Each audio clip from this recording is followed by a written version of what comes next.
Yesterday was shaping up to be one of the saddest days amongst the NBA fans and NBA community. Not because some beloved player got seriously injured or some beloved former player passed away. No, nothing like that. But because NBACentel, arguably the most popular, the most recognizable, the most well-known parody NBA news account, was restricted. Essentially, their profile was gone. You couldn't find them. And that, I'm not even kidding you, that absolutely broke NBA Twitter and the internet of the NBA. Because although NBACentel wasn't the first parody NBA or parody sports account ever on Twitter or on the internet, I'd probably give that to like OGs like Ballsack Sports. They weren't the OGs, but NBACentel had and still will have one of the greatest runs of misinformation and parody news and takes that I think we will ever see. Before we get into everything, what's good, guys? It's DemiM7. Thank you so much for clicking on this video. Hit that like button, hit that subscribe button. You're gonna have a great weekend. I know it. Okay, so for anyone that may not know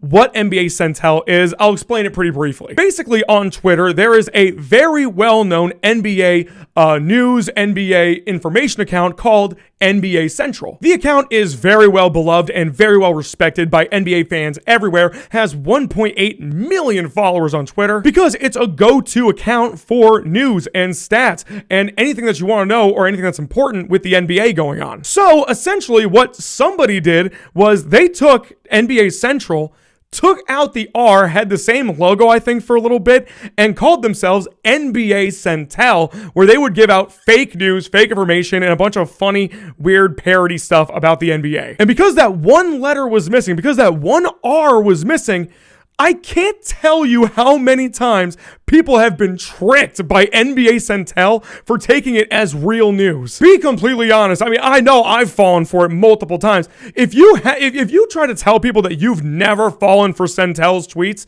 you are absolutely lying to yourself. Everybody has at some point. It got to the point where even big sports networks like ESPN, Fox Sports, Barstool, you name it, everybody has fallen for Centel at least once. It was becoming such a popular thing that Kevin Durant himself coined the term as a verb, you got Centelled. That's how massive this account became when it pertains to tricking people and the stuff that they would post. And when the account was seemingly restricted on Twitter, being taken off, the entire NBA world was in shambles. I am almost positive that Rest in Peace Centel was absolutely trending, and so many big names and even actual NBA teams were showing love and respect to Centel. I've genuinely never seen anything like it, and I think it just comes down to the simple fact that, yeah, there were some low-hanging fruit posts that NBACentel has posted. For the most part, it did find and strike a very nice balance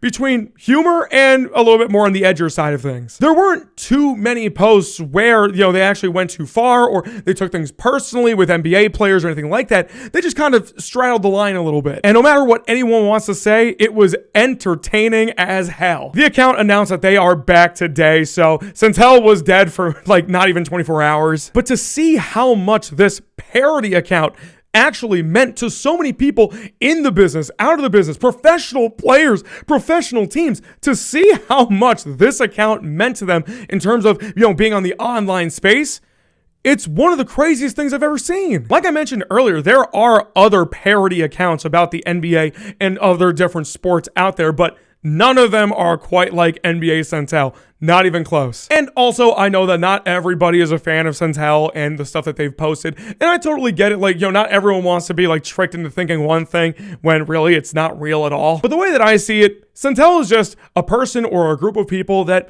wanted to have some fun online, kind of, make some things one thing, trying to trick people into thinking what it was.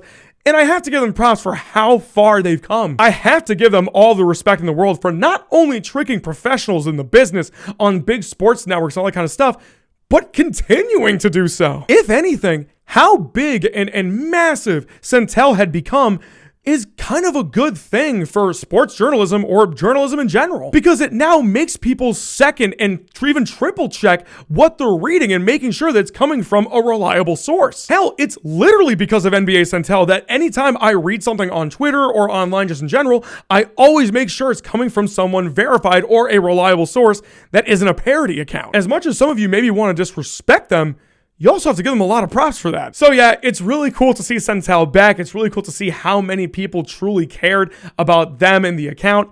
And we'll see how much more they're going to end up doing. And also, Centel, if you're watching this, I would absolutely love to do an interview with you and talk to you about this entire roller coaster that you've been on over the last 24 hours, how everything just kind of happened and how things have changed for you. As far as I'm concerned, you're a legend in the NBA space, and I would be honored to speak to you about all of it. But I don't know, that's just all I have to say about it. Please let me know in the comments what you think, and until next time, peace.